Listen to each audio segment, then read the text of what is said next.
Hi. Hi. Hi. Thanks for joining me today.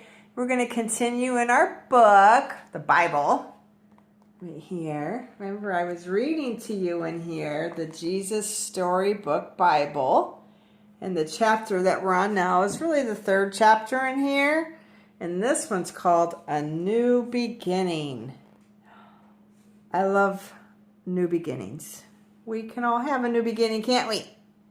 So let's see what this story's about. Look at this. He's got a blueprint of an ark. Time passed, and many people filled the earth. Everyone everywhere had forgotten about God and were only doing bad things all the time.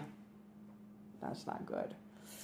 God's heart was filled with pain when he saw what had happened to the world he loved. Everywhere was disease and death and destruction, all the things God hates most. Now Noah was God's friend.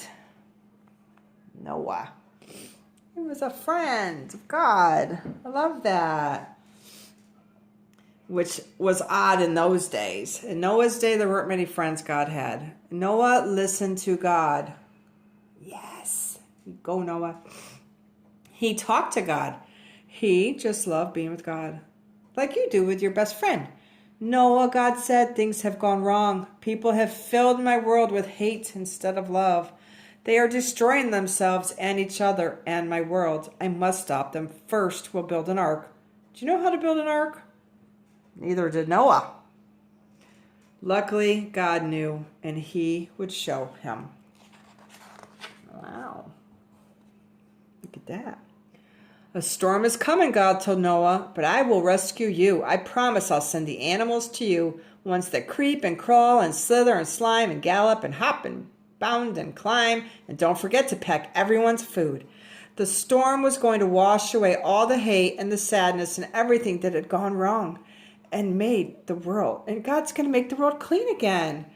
God had thought up a way to keep Noah safe, but Noah would have to trust God and do exactly what God told him. So Noah built an ark, a short, very large boat.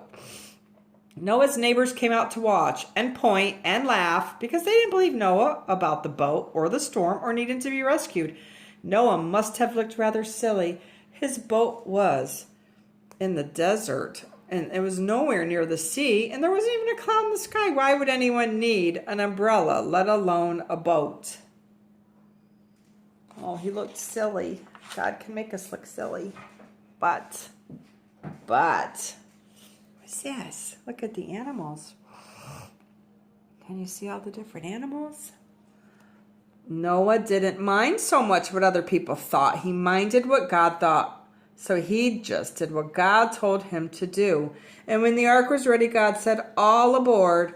And Noah's family and all the animals climbed inside. Then God shut the door. They're all safe. Noah's family. And it started raining for minutes that joined up into hours, that joined up into days, that joined up into weeks and weeks. And the rain joined up into puddles, that joined up into rivers, that joined into lakes, that joined up into a flood that covered the whole world. Their boat that had once seemed so big suddenly seemed very small. But in the middle of the huge storm and the crashing waves, and all the thunder and lightning, through it all, God was with them, and God kept them safe for 40 long days and 40 long nights. Finally, the rain stopped. The sun came out. Noah threw open all the windows. Hooray, everyone shouted. Noah sent his dove out to explore, and it wasn't long before she brought him back a fresh olive leaf. Everyone knew exactly what that meant. She'd found a nest and land, and the water was going down.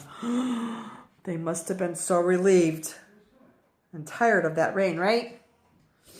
I don't like it when it's always raining.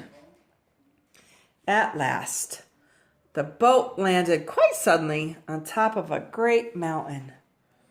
As soon as it was safe, God said, out you come. And so they did, everyone skipping and dancing onto dry land.